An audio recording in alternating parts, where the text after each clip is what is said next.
Hey guys, Carolyn here.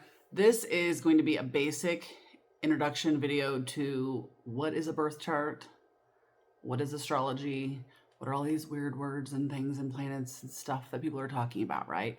So I do not consider myself an astrologist or an astrologer, although I have been studying these things since I was a teenager. What I love about astrology and what I like to do when it comes to people's birth charts is I like to teach you how to read your birth chart, how to understand your own birth chart, and empower you to go off and learn about whatever part of yourself you want to learn about using that birth chart. I am a firm believer that our birth charts don't dictate us. They're not excuses for our behavior. However, they're kind of a blueprint and a map, and it's almost like if you look at it the right way, you can use it to understand yourself.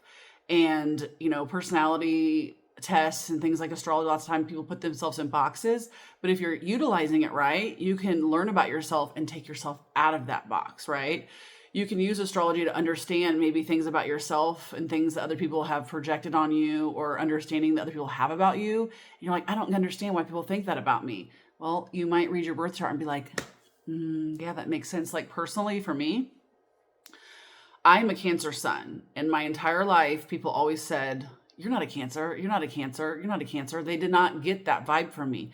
And when I learned that I was what is called a Leo rising, and I learned that we present like our rising sign, so people think Leo when they meet me, it all made sense, right? So there are a lot of really great ways to utilize your birth chart to learn about yourself. And I also like to use it in the same way that I use the Enneagram, where if I know somebody else's placements, I can communicate with them differently, or I have like a different understanding for them, right? Like if I understand somebody's moon, which is how we rule our emotions, is in a spicy sign like Aries versus Cancer, which is a very sensitive sign, I'm going to understand that when they get angry or pressed, they react in a different way. They're going to be a lot more outspoken if they're an Aries moon, and they're going to have a lot more energy, and they're going to project a lot more, versus a Cancer moon who's very sensitive might go internal. They might cry, they might retreat, right? So again, I'm going to give you guys a lot of information in this video. I'm going to try to do it in sections as best I can. And remember, you can't use your zodiac chart to make excuses for your shitty behavior also. Okay, let's get into it. Okay, what is a birth chart? What is this? Okay, so imagine this. Look up in the sky and imagine we have 12 piece pie. We have a pie and there's 12 pieces to this pie up in the sky, okay?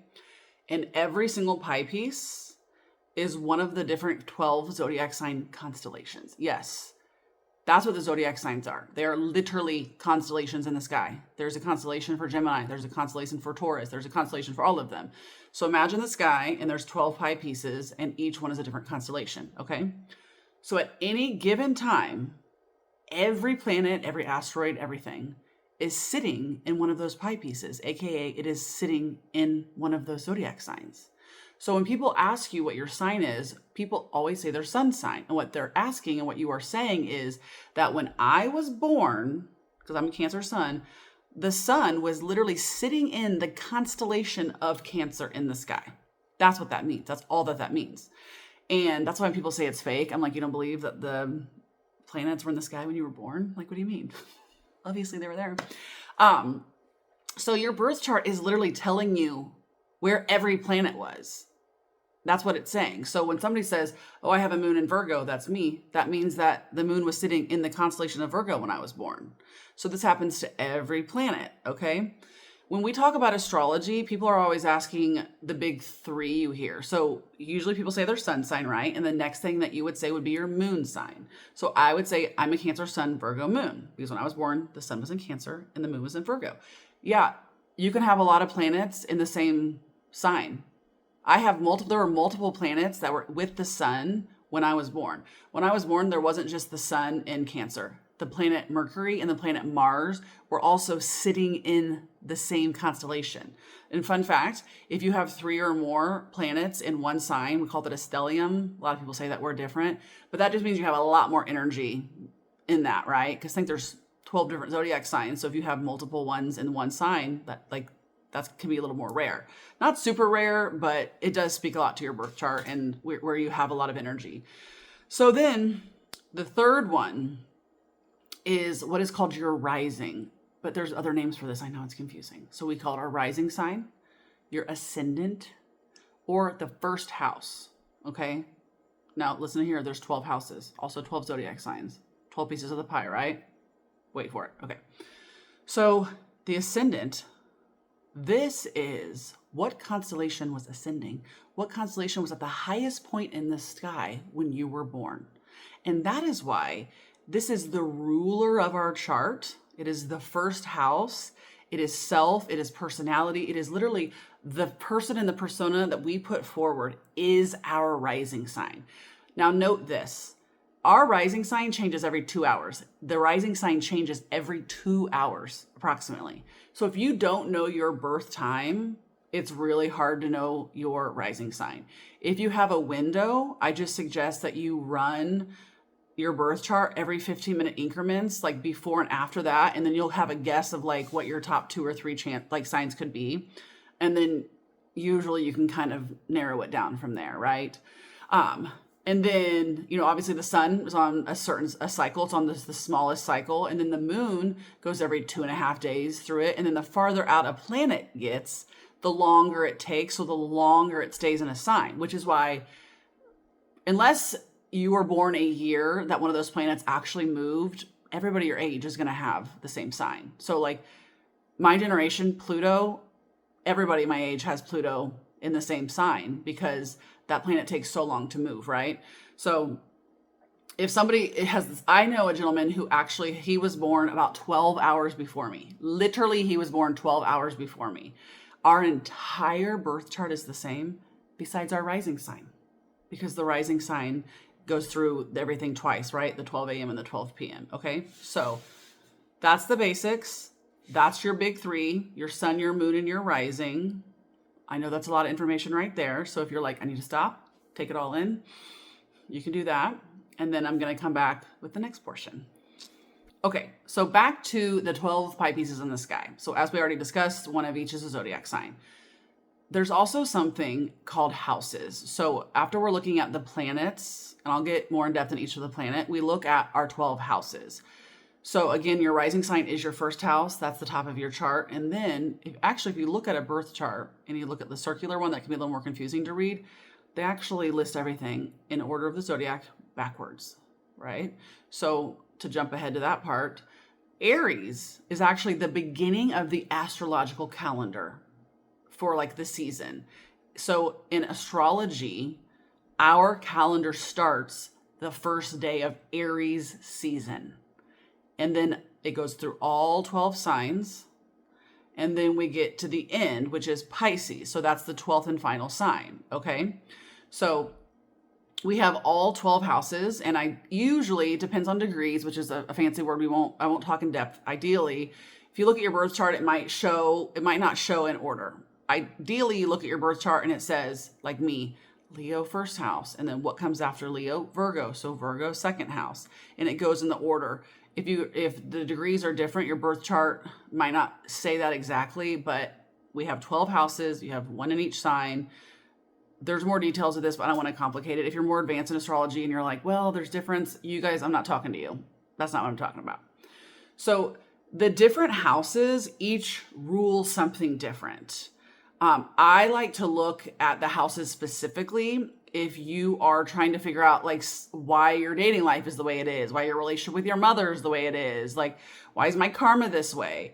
So you can literally Google, like I always say, go to graphics and say like, what are the 12 zodiac houses? And there are so many great resources out there, and it'll be a little pie piece and it'll say first house and it'll have all the descriptions of what that is. And then the second house will say all the descriptions of what that is about, right? So, and then like, for example, the 5th house rules like romance, fun, play, relationships, among other things. Mine's in Sagittarius. So I would say, oh, my 5th house is in Sagittarius.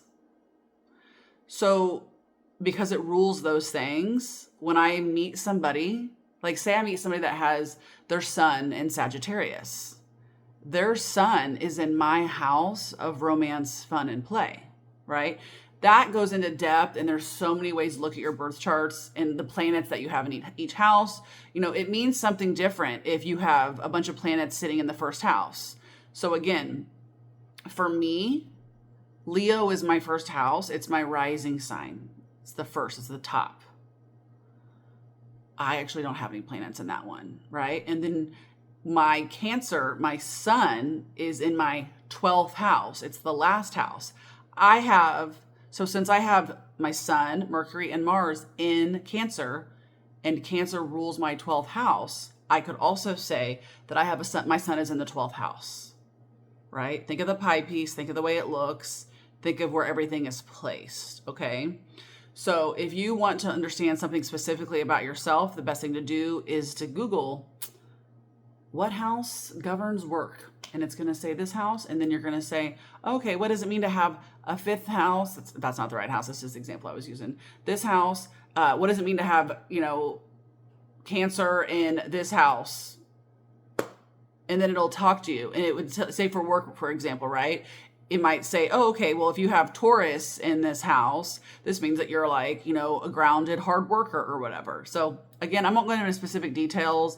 I'm trying to make this as easy to understand as possible. So hopefully you're still with me, okay? If again, this is too much, you just stop, pause, Google houses, that's fine. And then in the next section, I'm going to get into more about like the actual planets. So talk to you soon. Okay, so what do all these planets mean? Like, what does this mean? So if you look at your birth chart, I'm going to tell you, I really enjoy, for newbies and people learning, Astro Cafe. And the reason I like this website is because it doesn't give you the traditional circular with all the funky symbols that, if you don't know what the symbols mean, it's hard to read. That's not how they give you your birth chart. They give you a graph, and it literally says across left to right. It says sun and then the sign, and then it says moon and then the sign, and it goes through every planet. And it actually is really cool. It has like the symbol of what that planet is, and then it lists the planet and then the symbol of the zodiac sign. So that's how you read that. You literally go straight across. And you say, oh, okay, I have my Jupiter in Aquarius. They put degrees on there, so you know the degree, but it's a little advanced. If you are looking at the circular astrology zodiac charts, most of them have a little key to the right. And those are symbols. They don't have the words. So Cancer is a little 69, right? So I would look at the birth chart, the circle, and I would see the little 69. And then right next to it, I would see there's a number 12. And I'd say, oh, okay, that's Cancer. It's in the 12th house. And then I would see 3 other symbols in the pie chart. And then I would say, okay, that's the symbol for Sun. That's a symbol for Mercury. That's a symbol for Mars. So yeah, it's freaking hard to read. It's hard to read if you don't know the symbols. So again, Astro Cafe. So I touched on this in my Mercury retrograde video, but every planet rules and governs different energy, okay? And there's lots of different things that every planet rules. It's not just like Mercury does communication, it does systems, it does transportation, it does writing. It rules all of these. So every planet rules different things. Venus, think the goddess Venus, right? Venus, it rules beauty and love and romance, right?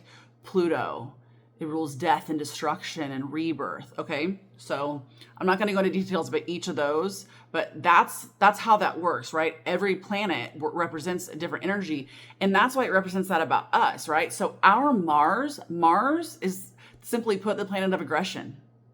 So you want to know how somebody fights? Look at their Mars sign. When you're dating somebody, screw their sun sign. How are they going to fight with you? Mercury, how are they going to communicate? Venus, what's their love language, right? Like, that's how you utilize these things. And that's how you can learn stuff about yourself. Our sun is who we are. It is a huge part of our personality. But our rising sign, a lot of astrologers, and myself included, we believe we are just as much our rising sign. I am every ounce to a T a Leo, literally. I am like textbook definition Leo rising. It's actually scary sometimes. I am a Cancer. I'm nurturing. I am sweet. I am so effing sensitive. It's like not even funny, but I'm still every part of my rising sign, right? And then we get to our moon. That's really important to learn about too. That's our emotions. Like some people like to say that's how we look at ourselves when we're drunk. That's our feelings, right? So you use the planets in the same way that you use the houses. You read about it. If you want to know about how does somebody fight, like I said, you would just Google like what planet rules aggression and anger. There you go. It's Mars. What is their Mars in? So you can do this for yourself, and then you can also look at other people's birth charts, again, to have like understanding about them. If you would use Astro Cafe, notice on your birth chart, the square box, there'll be like an R next to some, and that means that the planet was retrograde whenever you were born. And I'll just encourage you to go watch the Mercury retrograde video if you want to learn about that. So again, the different planets, they all represent different energy. They represent part of your personality, how you maybe talk, how you react in certain situations. You can go super in depth with this, where again, you're looking at which planet is in which sign and which house. And how is it, this when we start to get the big words, like how is it conjunct this? How is it square that? We're not going there. This is the basic simples of how to understand this. And there's also really great things called like your north and your south node. These look like little headphones. North, upside down is south. This is like your guiding light, your North Star. Those are usually listed on a basic birth chart. So I'm a North Node Taurus. So I joke with myself, like, what would a Taurus do? Because I'm supposed to be learning how to be a Taurus. South Node, opposite. So every zodiac sign has a polarity. Remember, we're in that pie, that's the 12 pieces. So you go opposite, and it's your polarity. So for your North Node, wherever it's at, your South Node is going to be the direct opposite. If you look on your birth chart, the circle, wherever you see the little headphones, you just go straight opposite of it and you'll see the opposite side. So they say our North Node is our guiding light, and our South Node we already know how to do. I'm a Scorpio South Node. This is a great example. When people do me wrong, if you will, my first instinct is to bring out that stinger. How can I ruin your life? Do I do it? No. Would I even think about it? No, because that's not who I am in this lifetime. But that first instinct is still the Scorpio energy. There's a lot to be said about our North and our South Node besides that. But again, that's the basics. I also like looking at Lilith is a great one. It's an asteroid. There are so, in your Chiron is your wounded healer. That's a really great part of your chart to look at, because it's like the energy that you need to be healing. So other than the basic planets in your big three and the rising sign, I always say look at the North Node, look at your Lilith. And if you want to learn more about the different asteroids and things like that, you can just simply Google, like, what other parts of my birth chart should I learn about? Or if I want to learn about, my past life trauma, and ask, because there's going to be so many little different details and so many different things that you can look at other than just like the basics that I am teaching you and talking about. So there is one more thing that I want to explain, is that is the elemental aspect of the zodiac signs. So that'll be in the next video. Okay, so there are 12 zodiac signs, and there are 4 different elemental groups. And so every zodiac sign falls into one of those. So we have 4 in each. So we have air signs, water signs, earth signs, and fire signs. Air, water, earth, fire. Fun fact, these all correlate to tarot cards. So water signs are the cups, the 4 suits. Water signs are the cups, earth are pentacles, air is swords, and fire is wands. So that's just a fun fact. So I'm going to tell you the order. So again, we start at Aries season. So we have Aries, and then Taurus, Gemini, Cancer. I'm like, can't look at the camera when I try to think about it. Leo, Virgo, Libra, Scorpio, Sagittarius, Capricorn, Aquarius, Pisces. Hopefully I said that all right. So again, Aries is the beginning, Pisces is the end.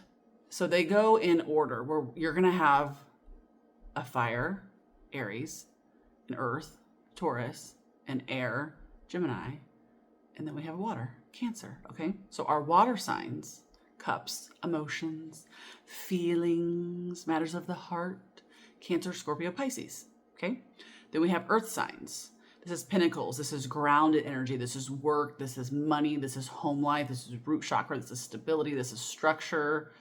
We have Taurus, Virgo, and Capricorn. Then we have our fun, spicy fire signs.